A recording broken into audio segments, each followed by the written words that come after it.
and overflowing blessings to everyone for our daily verse. We are now at Genesis chapter 22, verse 3 up to 5. So Abraham got up early the next morning and chopped the wood for the fire. He put a saddle on his donkey and left with Isaac and two servants for the place where God had told him to go.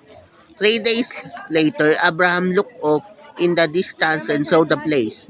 He told his servants, "Stay here with the donkey while my son and I go over there to worship. We will come back."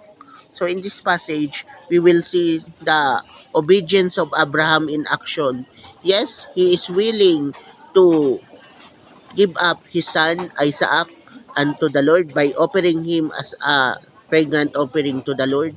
However, he also told his servants that we will come back, stating that his full trust unto the Lord, that despite the fact that he is willing to offer his son unto the Lord, he also knew the full capacity of his God, even restoring his son for Isaac to survive.